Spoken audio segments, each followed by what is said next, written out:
dizer que eu sou professor já faz um tempão, mas como jornalista eu escrevo sobre cinema, agora piorou há quase 30. Quer dizer, eu sou muito próximo profissionalmente desse tema e é claro que pessoalmente mais ainda. Desse recorte que aproxima o audiovisual e a educação, eu me sinto muito atraído por esse tema. Logo, evidentemente, eu acredito, por exemplo, no que diz o Luiz Buñuel na frase que foi selecionada por Folder, que é o melhor instrumento para exprimir o mundo dos sonhos, das emoções, do instinto. O mecanismo produtor das imagens cinematográficas é, por seu funcionamento, aquele que, de todos os meios de expressão humana, mais se assemelha à mente humana, ou melhor, mais se aproxima do funcionamento da mente em estado de sonho. E isso tudo possibilita, por exemplo, que o cinema ou o audiovisual, de maneira mais ampla, estabeleça conexões que me parecem muito oportunas para quem, como nós, trabalha em educação.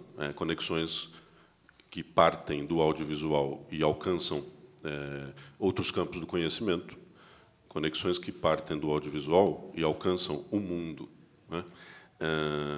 Acho que todos têm consciência de que boa parte das informações que temos sobre o mundo, sobre lugares, por exemplo, pessoas que vivem em lugares, boa parte dessas informações chegou até nós por meio do audiovisual. São muitos filmes de ficção, são muitos documentários, são muitas imagens que vimos na televisão. Se fosse possível, por meio de algum programa malicioso, apagar, do nosso HD todas as informações que recebemos, todos os conhecimentos que pudemos desenvolver a partir de informações que recebemos do audiovisual, tenho a impressão que ficaríamos todos muito mais pobres. Eu, por exemplo, não estaria aqui, não teria como fazer isso. Então, eu acredito nisso, sim. Mas eu acredito numa outra coisa que acho importante dizer aqui, mas eu digo isso sempre. Eu não sou muito adepto de receitas sobre o uso do audiovisual na educação que possam ser compreendidas como aplicáveis em todos os lugares, por todas as pessoas, em todas as circunstâncias. Eu não acredito nisso. Quer dizer, eu acredito que todos nós, preocupados em apontar caminhos, fazemos exatamente isso. Sugerimos, recomendamos, orientamos. O que eu adoro fazer é responder a dúvidas. Então, o professor me procura para dizer: não sei se cabe, Sérgio, conheço aquele filme e pensei que, numa aula de não sei o quê, eu poderia fazer isso e aquilo, mas eu pensei em usar só uma sequência, aquela de 5 minutos em que acontece uma coisa, e me pergunto, o que é que você acha? Esse tipo de circunstância me agrada pessoalmente mais do que o convite a entregar numa bandeja de prata uma verdade sobre o uso do audiovisual na educação, verdade essa que eu não acredito existir.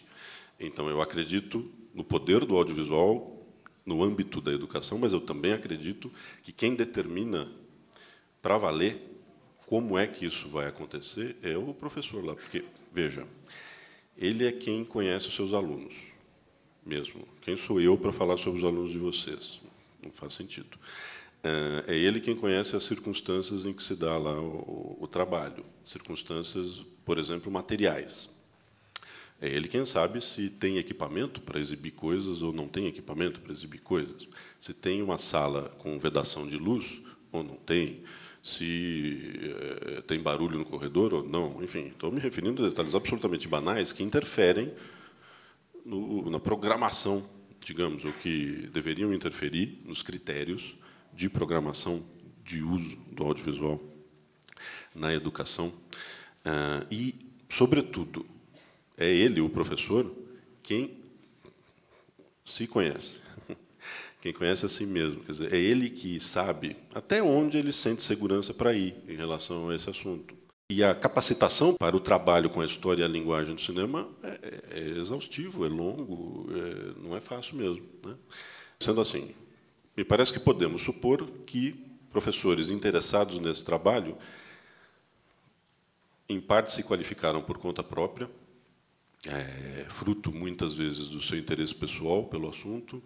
Então, eles que usam o tempo livre para ver filmes, por exemplo, ver muitos filmes de alguns diretores e ver muitos filmes de um certo período, muitos filmes ligados à disciplina que ministra, um investimento próprio nisso.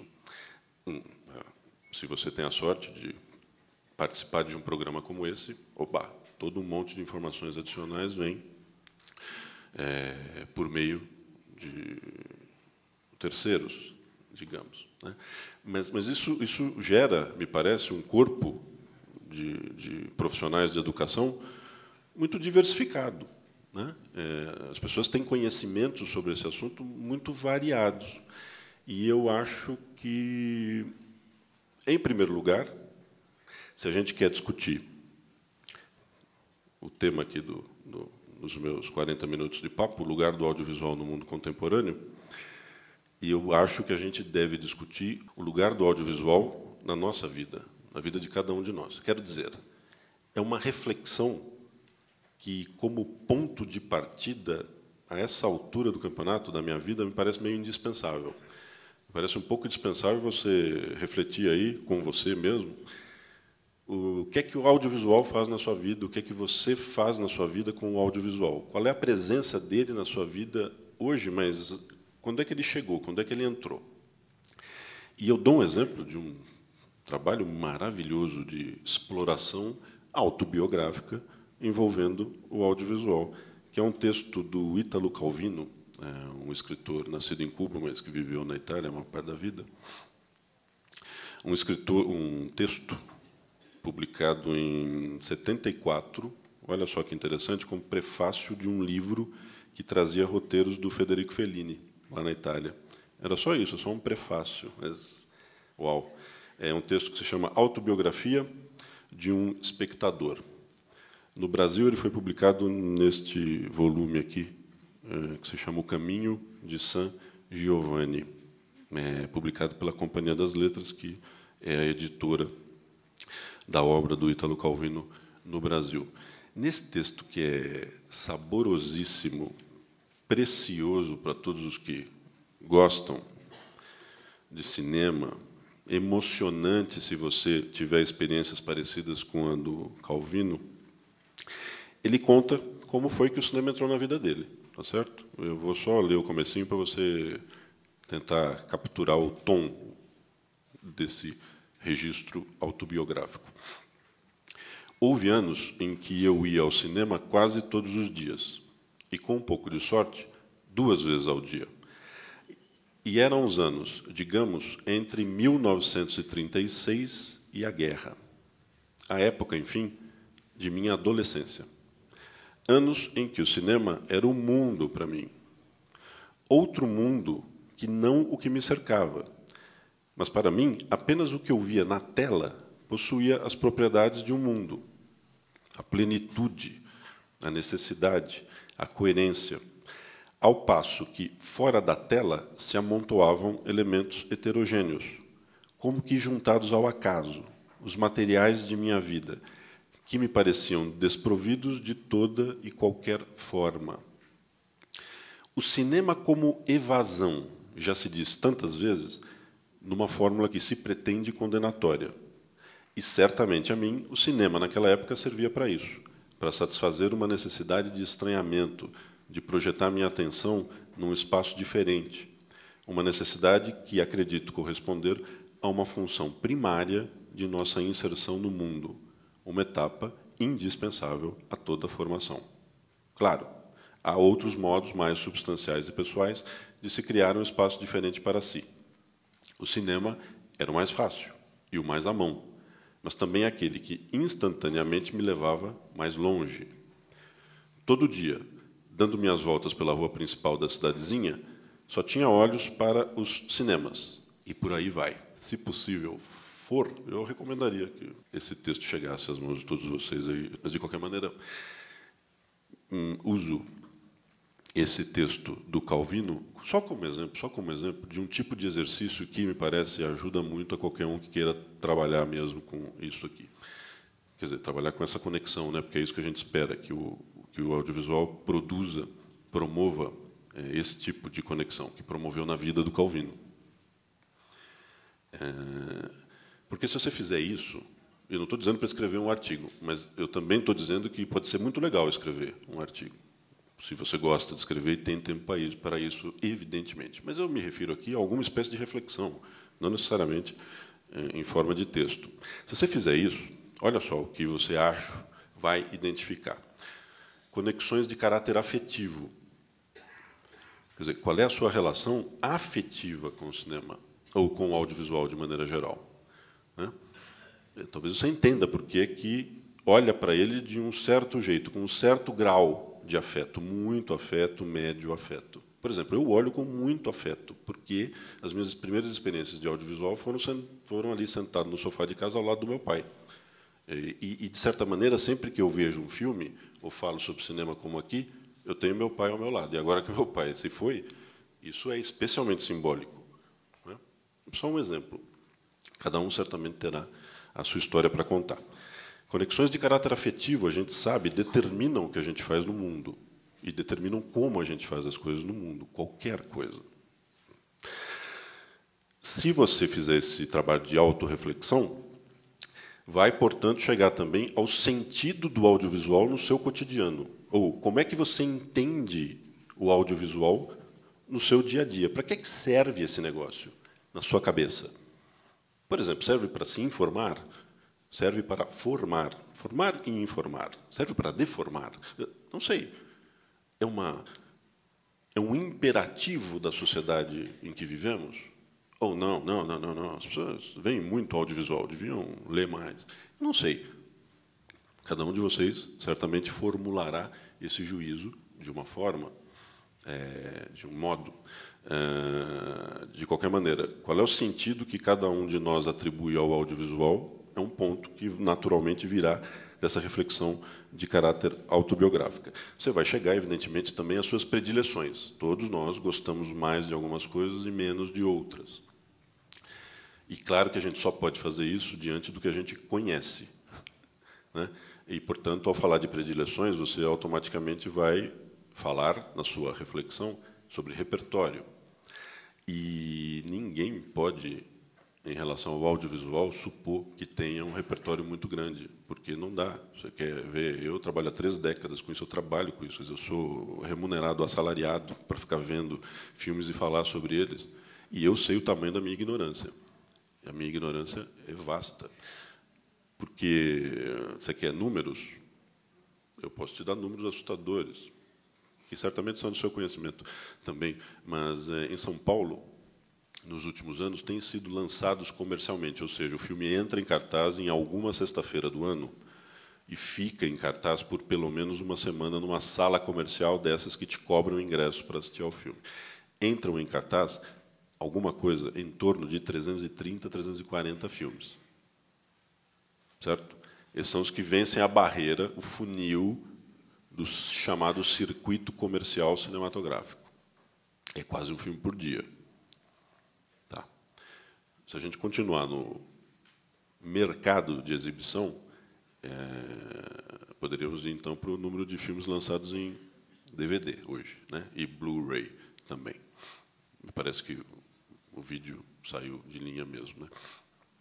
Eu não tenho esse número na cabeça, ele é estupidamente mais alto do que o dos filmes lançados no cinema. Boa parte dos que foram lançados nos cinemas, em São Paulo, também chegaram em DVD, você abate ali, mas vai dar 1.000 e cacetada, se é que não dá mais de 2.000 e cacetada. Eu perdi esse número.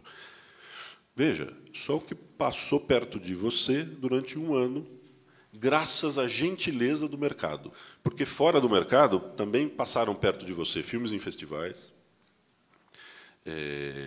passaram perto de você filmes que alguém te entregou porque baixou de não sei onde, porque viu não sei onde, tal. Se você escolher um único país, bom, a Índia produz 800 filmes por ano, os Estados Unidos produzem mais ou menos 600, a Nigéria passou os Estados Unidos, está em segundo lugar em número absoluto com 700, então temos 1.500, 2.100, vou arredondar para 2.000. 3 países produzem 2.000 filmes por ano. Como alguém pode achar que conhece esse negócio? Não, né? Não dá. Quer dizer, você conhece recortes. E esse trabalho de reflexão, acho, é muito elucidativo de que recortes são esses. Ou não, ou de repente você faz lá esse trabalho de autorreflexão e descobre que, putz, grilo, não tem nenhum pacote, né, que eu tenha conseguido amarrar. Na verdade, eu conheço umas coisas aqui, mas elas estão muito espalhadas aí pela história do cinema e tal.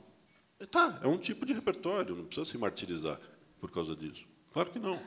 É preciso apenas reconhecer que, então é esse o repertório.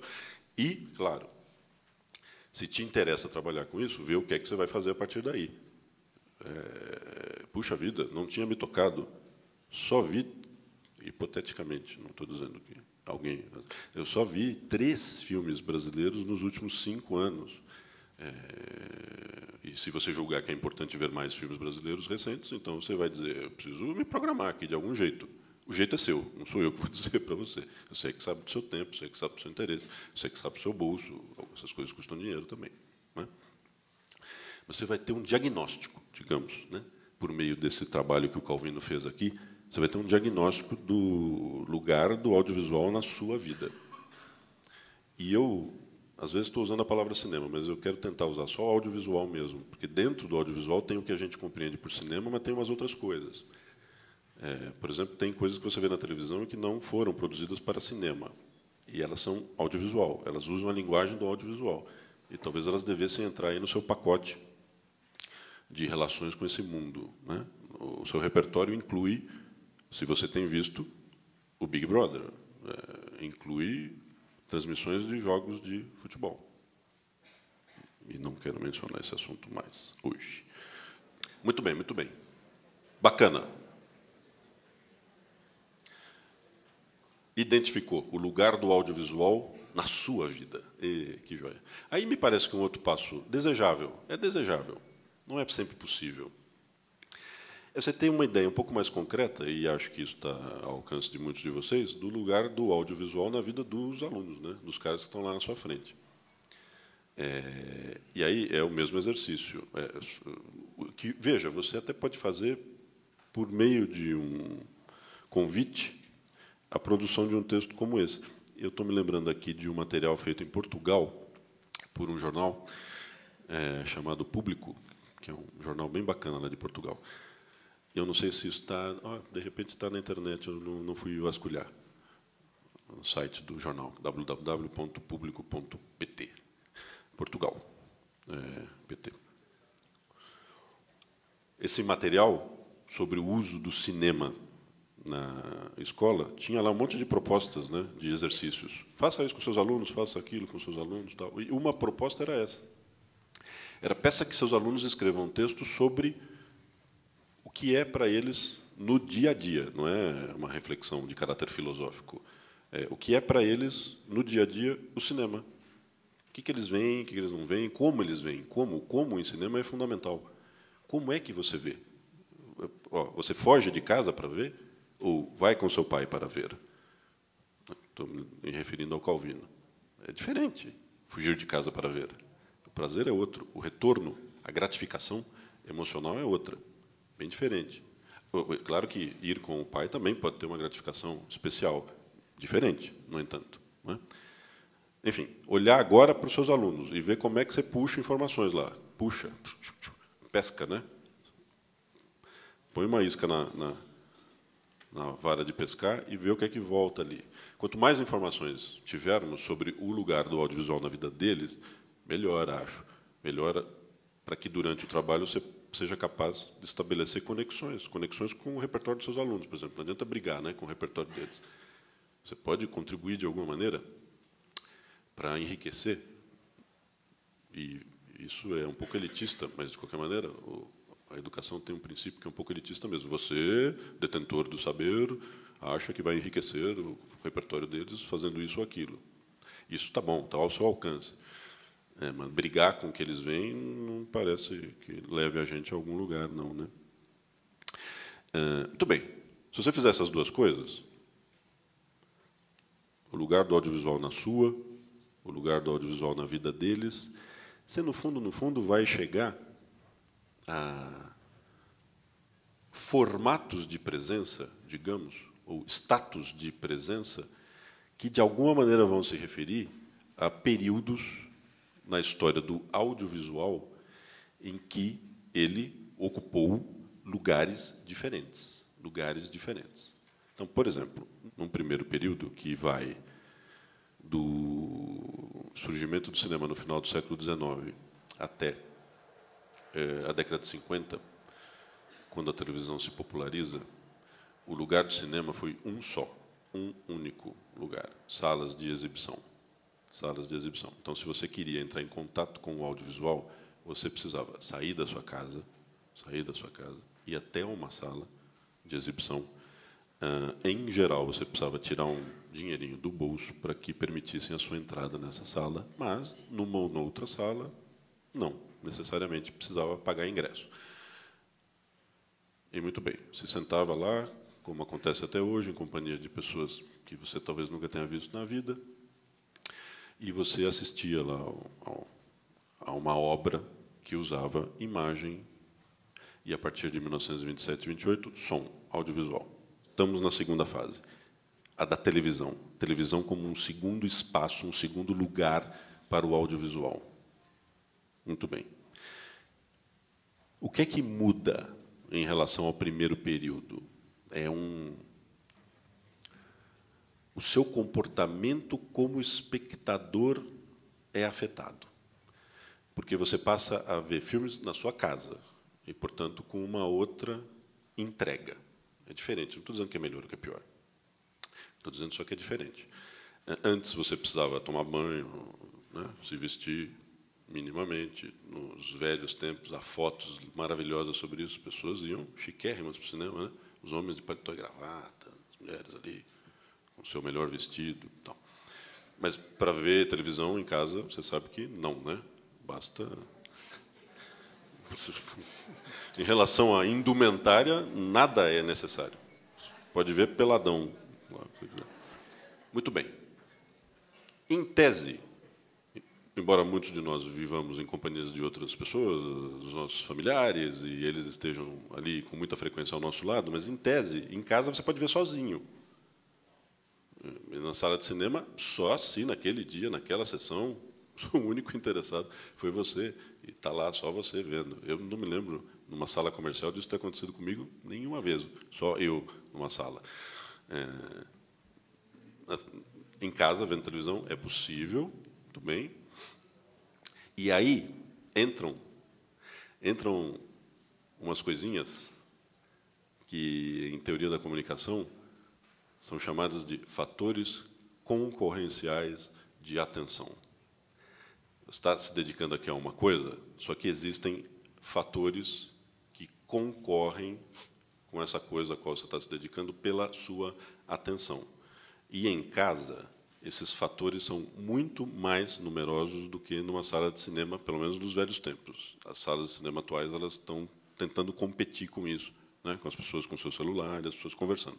Mas vamos combinar que a gente está ainda nos velhos tempos, as pessoas ficam quietas numa sala de cinema, luzes apagadas, olhando para a tela, toda a luz do ambiente está na tela, logo, do ponto de vista físico, há uma concentração tremenda no que está vindo lá. Você tende a esquecer, né, de outras coisas, gradativamente, e fica lá na tela. Você está em casa assistindo qualquer coisa na televisão, qualquer coisa, o melhor filme já feito na face da Terra. Fatores concorrenciais são a existência da geladeira a alguns passos. Quando não, aqui, ao lado. Né? Não precisa nem levantar, estica aqui do sofá e... Bom, a existência da geladeira, a existência de vizinhos, a existência de animais domésticos, a existência de filhos que chegam animados, de filhos que chegam chorando, de maridos que chegam irritados, mulheres que chegam animadas, querendo conversar. Situações que eu seria incapaz de numerar. Eu só pesquei aqui alguns estereótipos. Veja, isso tudo interfere no modo como você está se dedicando àquele negócio lá, ao audiovisual. Interfere. Não estou botando defeito. Outro dia, convite aqui da rapaziada simpática do Grupo Cinema Paradiso, um grupo de amigos que se reúne para ver e discutir filmes, já há quantos anos, Cláudia? 15 anos. Incrível. A convite deles, eu participei lá de um bate-papo, que era comemorativo, aliás, é um aniversário, e o Guilherme de Almeida Prado, o cineasta, estava lá também.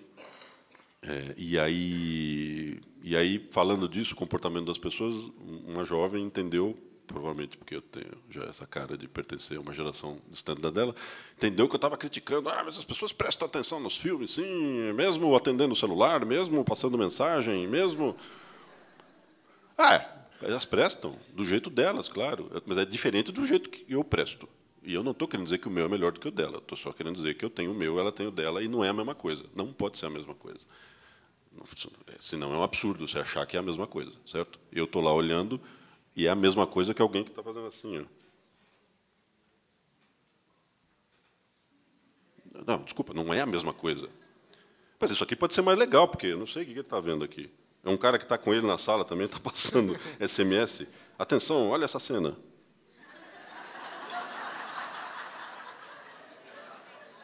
Não é? Pode ser legal. Como eu não faço isso, é uma experiência a qual eu não terei acesso. Então, não sei o quão legal ela pode ser. Mas o fato é, solidão, então vamos lá, possível, solidão possível. Claro, nem me referi à obviedade da tela pequena, né? A tela é pequena e pouco favorecida por iluminação, porque a sua casa é só a sua casa, não é uma sala de exibição. Você não ficou tomando, exceto se você fez um home theater na sua casa. Não tem vedação de luz, né? Você vê filme lá no sofá, às vezes no quarto lá em que tem as mesinhas de trabalho das pessoas, enfim. Está lá, pequena. Mesmo a maior tela, hoje, é pequena, perto de uma tela de cinema. Mesmo a maior, aquelas de 60 polegadas e tal.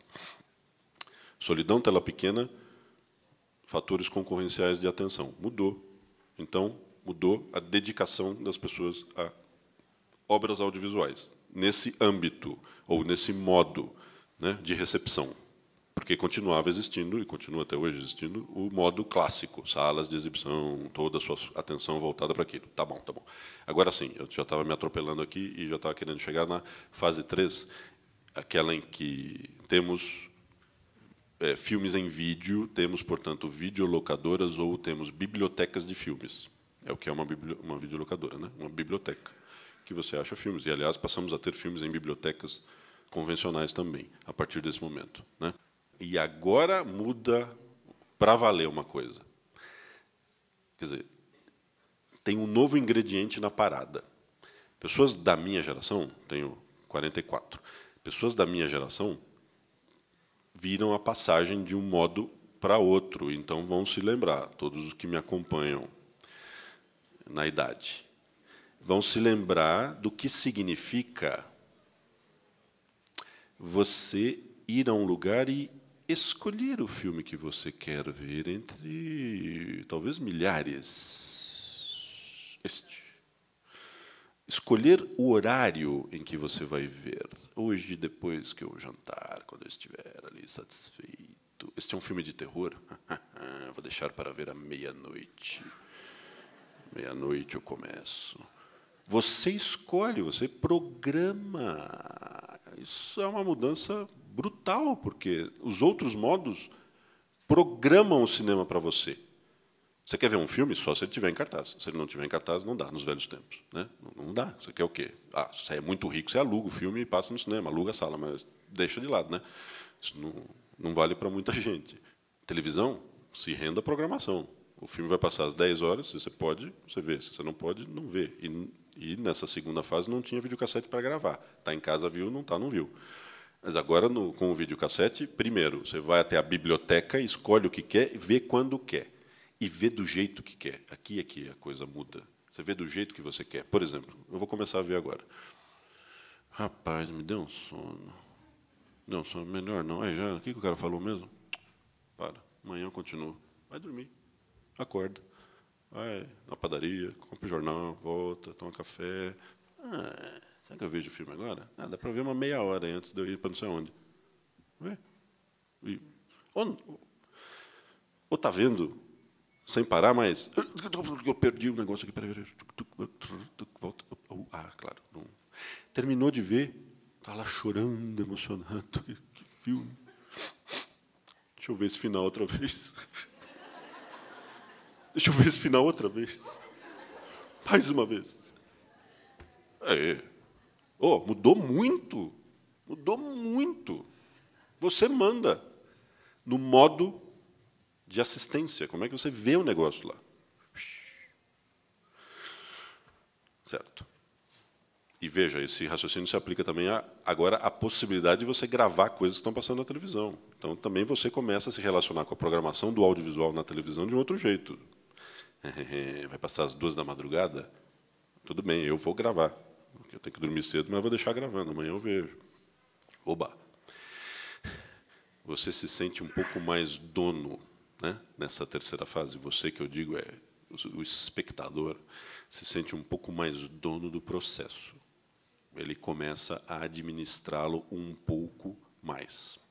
O equivalente a um quarto período, a uma quarta fase, é aquele em que, além das salas de cinema, além da televisão aberta, dos canais abertos, além do videocassete, das bibliotecas de filmes, você tem uma oferta de canais pagos também.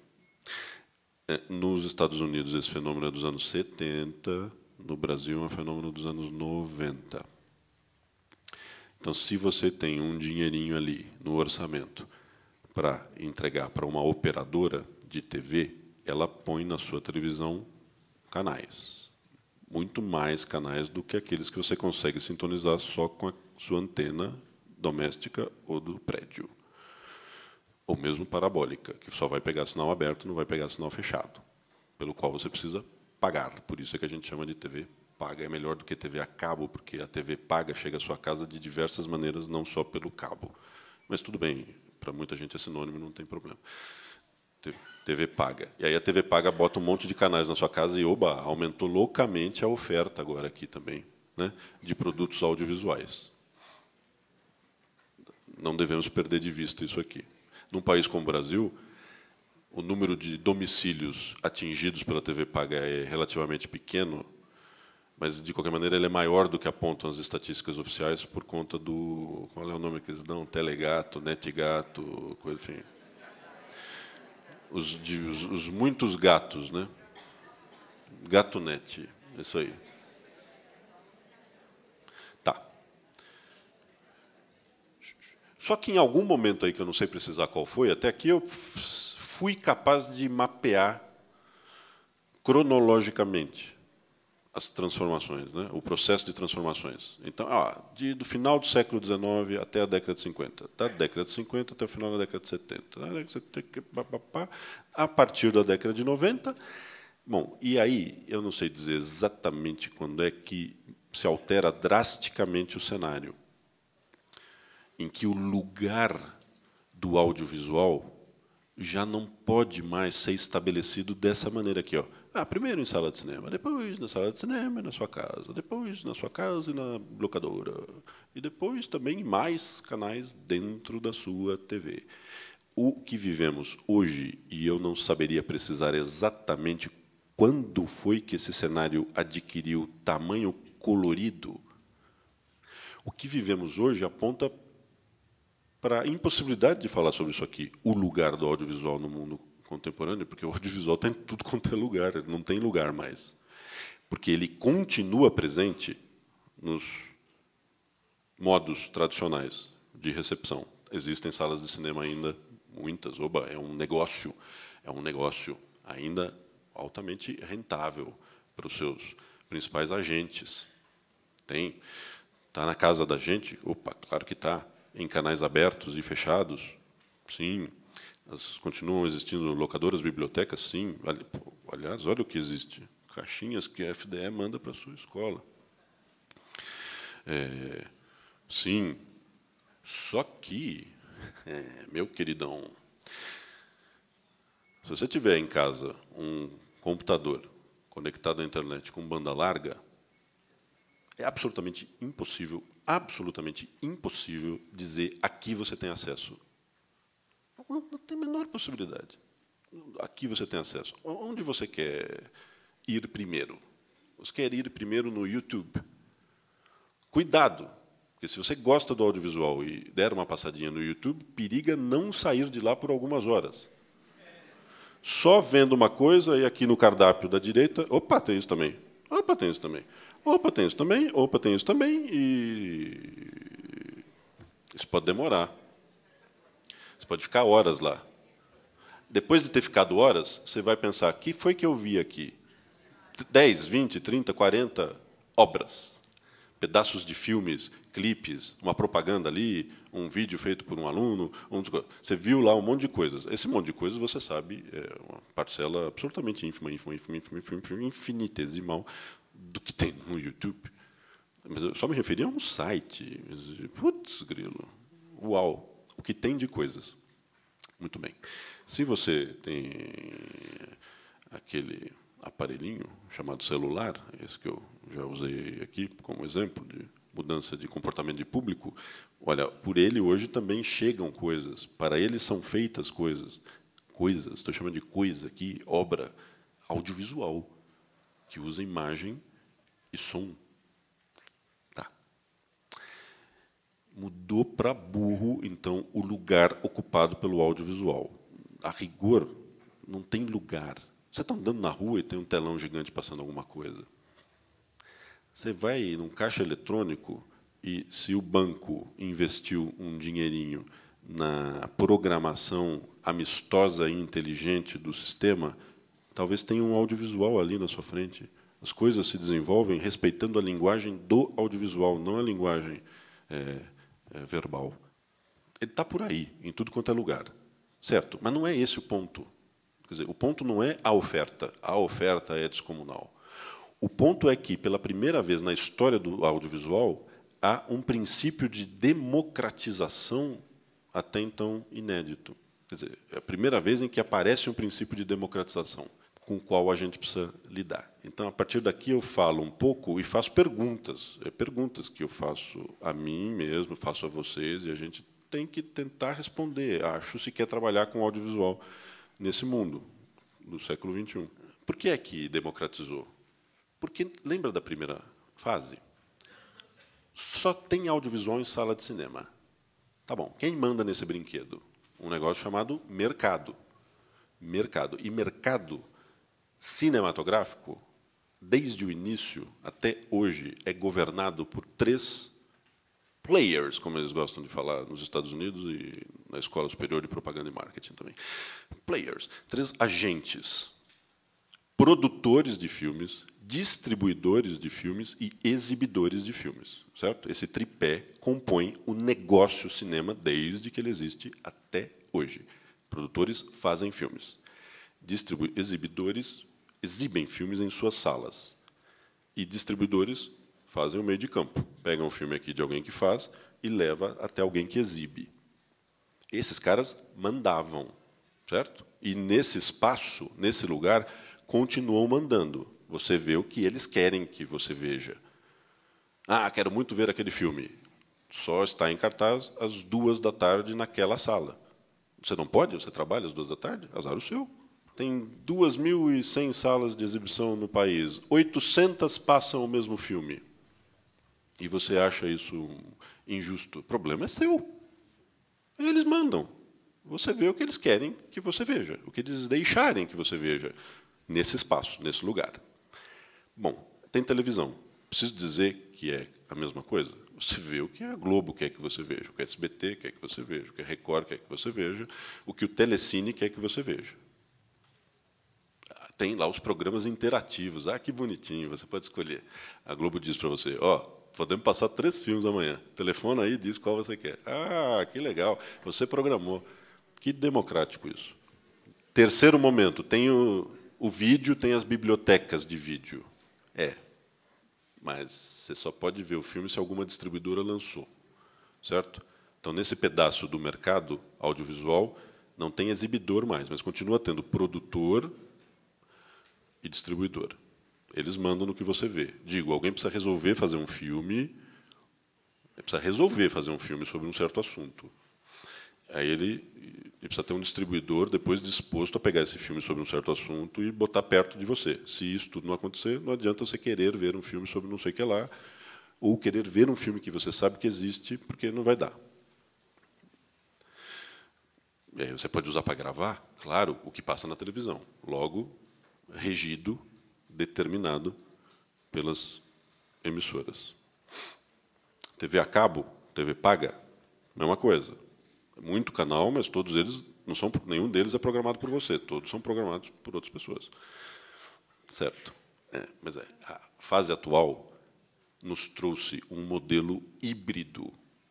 E todo mundo está aprendendo a lidar com ele. Todo mundo está aprendendo a lidar com ele. Inclusive os tais dos grandes players. Quais são os maiores players, agentes de produção de cinema no mundo? As grandes companhias norte-americanas. Eles estão aprendendo, tentando aprender na marra, na pancada. Como é que se sobrevive economicamente nesse novo cenário em que há um modelo híbrido? Porque, ao mesmo tempo em que você continua tendo esses lugares todos que são governados pelo mercado, você tem inúmeros outros lugares que não respondem mais a essas determinantes de caráter econômico. Quero dizer que, com a revolução digital, qualquer um pode fazer um filme. É qualquer um mesmo. Quarta-feira à noite, eu tive o prazer de acompanhar de participar, porque eu estava lá para mediar um bate-papo com o Eduardo Coutinho, um cineasta brasileiro, que não gosta da palavra cineasta, então vou chamar ele de diretor brasileiro, conhecido principalmente pelos documentários. Ele já fez filmes de ficção, mas ele é conhecido por documentários como Peões, Santo Forte, Babilônia 2000, Jogo de Cena, Moscou. E o Coutinho fará 77 anos de idade agora, em 2010. E olha, eu rejuvenesci vendo o entusiasmo dele, em primeiro lugar, por jovens. Eu dou aula, em geral, para estudantes dos primeiros semestres de graduação, então, todo ano aparece alguém de 17, 18 na minha frente. Né? Eu sei o que é isso, mas eu não imaginava que ele tivesse essa ligação. Ele chegou todo macambuzo lá para participar do evento, que foi promovido pela revista Cult, um congresso de jornalismo cultural. Chegou ali todo, meu Deus, o João Moreira Salles deveria participar também, não conseguiu vir para São Paulo, é amigo dele, e ele se sente seguro com o João. Ele falou, não, senhor João, o que eu vou fazer aqui? E tal. Sentou, começou a olhar, assim, quem são essas pessoas aí? Falou que eu tinha, acho que é muito estudante de jornalismo, gente de cinema, teatro, tem jornalista também. Aí ele começou a prestar atenção e viu, muito jovem, né? Eu falei, muito jovem. Jovem é legal. E ele mudou. Ele falou umas coisas lá que eu nunca tinha ouvido ele falar. Ele próprio admitiu que ele falou umas coisas que ele não costuma dizer, mas o fato é que, com jovens na frente, ele se sentiu muito à vontade para falar de jovens, do relacionamento dos jovens de hoje com as imagens, com o audiovisual, e terminou fazendo uma apologia disso aqui que eu estou mencionando, da democratização do audiovisual. Falei, escuta, sensacional, né? Ele não tem celular, o Coutinho, ou então ele mente bem. Ele falou, como é que é celular? Celular abre, tal, tem câmera no celular? É porque eu fico vendo que gente fica fazendo assim, ó, com um negócio que abre. É o celular, né? Eles estão fazendo filme com celular. Cara, isso é sensacional. Porque antes, você precisava de 100 mil reais para fazer um curta-metragem. E aí eu aqui do lado digo, e hoje os caras ainda fazem isso, com dinheiro público nosso. Ele falou, né? Então, quando não precisa, você consegue fazer uma coisa interessante, inteligente, que expresse o seu ponto de vista sobre o mundo, às vezes, só ali com esse negócio que fica assim. E ele lembrou de um filme que eu quero também recomendar a vocês, chamado Pacific. É um filme pernambucano, eu não me lembro agora nem da produtora nem do diretor, mas guarda o nome aí. Ele não foi lançado ainda, ele está participando de festivais. Quando ele passar perto de você, se você puder, se você quiser, tenta dar uma olhadinha. É um filme sobre um cruzeiro, essas viagens aí que as pessoas fazem de navio. O diretor, ou a equipe que fez o filme, não sei se eu posso falar de uma pessoa ou de mais uma pessoa, eles negociaram com pessoas que fizeram esse cruzeiro. Eles disseram o seguinte, você se importaria, quando terminar o cruzeiro, de você me passar tudo que você captou, as imagens todas que você captou, fotos e imagens em movimento? E umas 30 pessoas, parece, concordaram em fazer isso. Quando terminou a viagem, mandaram todos os arquivos digitais. Você percebe que isso você faz hoje, você não precisa estar na presença de ninguém, né? Me dá o seu e-mail. Claro, chegou, baixou no seu computador e mandou. E o cara recebeu tudo. Ele recebeu material de, parece, mais ou menos 30 pessoas. E ele, então, produziu um documentário usando apenas as imagens captadas por essas pessoas, que não são cineastas, turistas, fazendo um cruzeiro, certo? Fez lá um filme.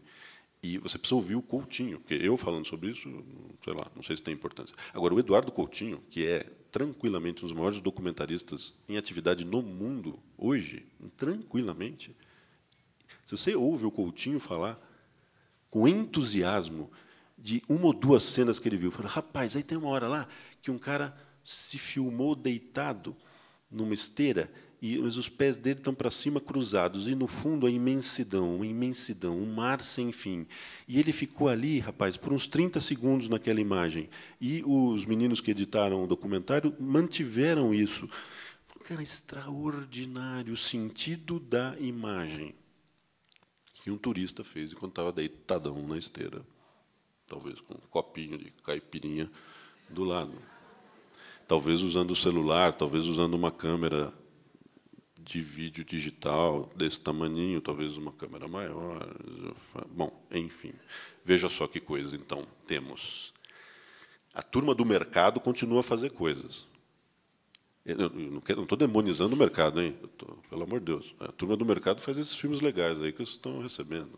Não é isso. É que o mercado ele é autoritário, né? Ele determina o que, quando, onde você pode ver as coisas. Em paralelo a isso, tem esse novo universo. Produz quem tiver acesso a um celular. Quem distribui? Quem tiver acesso a uma rede. A uma rede. A rede, tal como chamamos a internet, ou a redes. Redes sociais, por exemplo. Muito popular no Brasil, o Orkut, o Facebook, o LinkedIn, enfim. Distribuiu. Tum.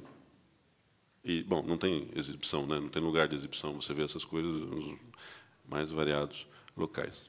Tá.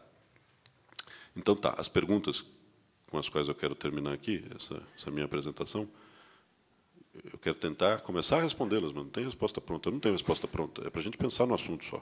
Primeira delas. Faz sentido, no mundo em que vivemos, continuar a falar em cinema? É essa a palavra correta? Será que a gente não devia trocar de palavra? Porque cinema, tal como surgiu, é aquilo da primeira fase a que eu me referi.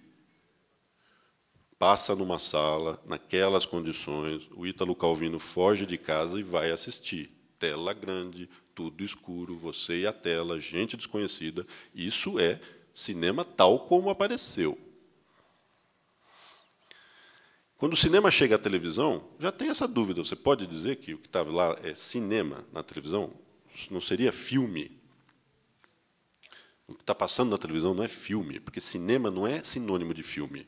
Cinema engloba filmes e um modo de assisti-los. Certo? Se você tira filmes feitos para cinema do lugar para o qual eles foram feitos, não é mais cinema que você tem. É filmes passando num outro lugar.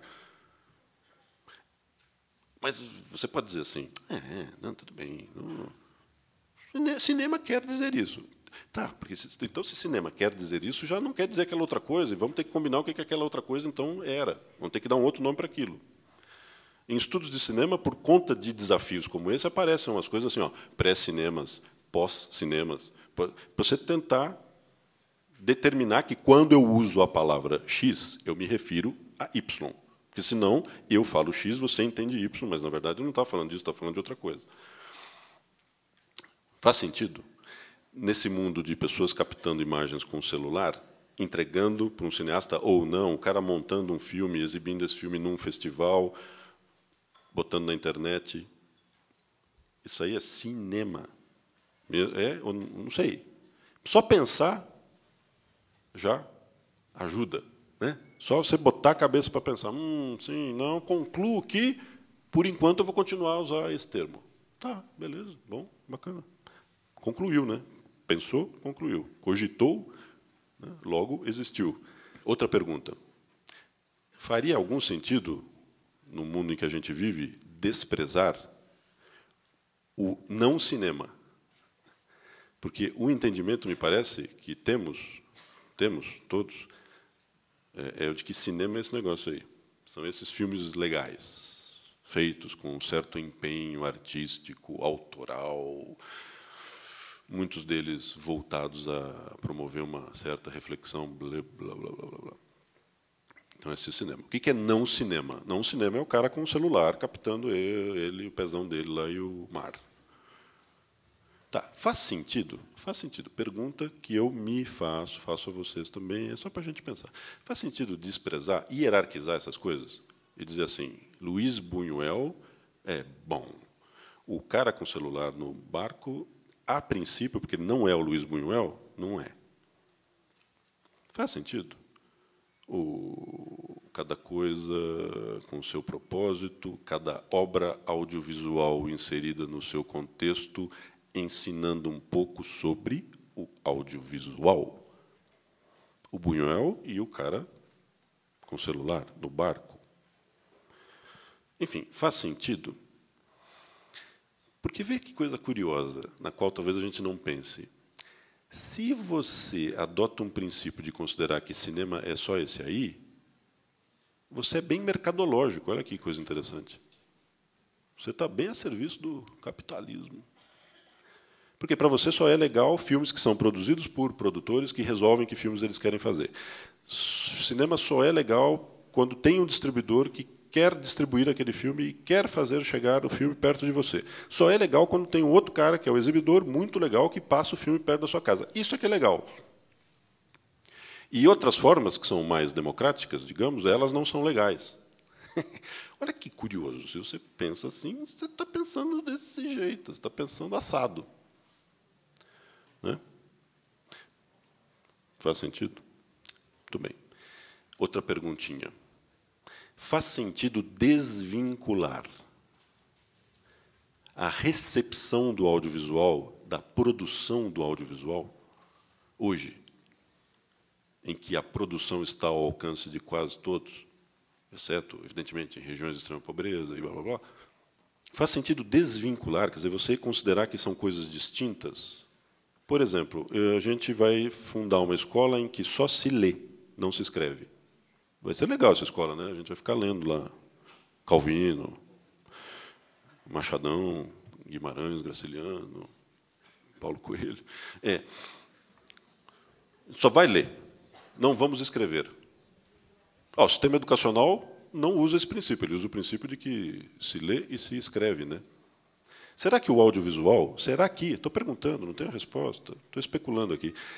Será que o audiovisual não alcançou status próximo, ao menos, como linguagem? E, então, se você está falando de ler, você também, aspas, né? Ler audiovisual, será que você não tem, ao mesmo tempo, que, de alguma forma, contemplar o escrever audiovisual, entre aspas?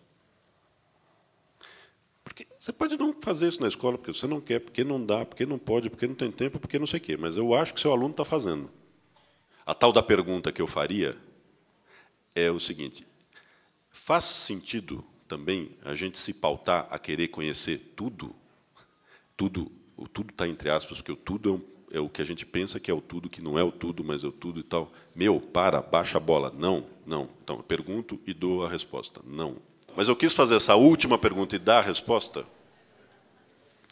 porque o cenário em que vivemos, ele te oferece, o cenário audiovisual, ele te oferece muita coisa, muitas promessas sedutoras. As coisas parecem todas muito legais, espalhadas por todos os lugares, e isso vai gerar em você ansiedade. Só isso. Você tem que domar. Estamos num período de democratização. Você doma o circuito. Você cria o seu circuito de exibição, o seu circuito de consumo. Você que resolve, que quer, no ano de 2010, aumentar a sua média de filmes brasileiros. Eu vi 3 no ano passado, nesse ano eu quero ver 6. Me parece uma boa meta. E você administra a sua meta, e se chegou no 6, toma um refrigerante ali em comemoração. Se não chegou, diz, puxa, não cheguei, hein? Em 2011 chegarei. Né? Então, cuidado, não fica nessa de quanta coisa que eu tenho que conhecer, porque você não vai conhecer mesmo, viu? Se você tiver 24 horas por dia, uma vida de 300 anos, você não vai conhecer. Então, mas você não tem, né? Nem 24 horas por dia, nem uma vida de 300 anos. Vida finita, todos sabemos, tal.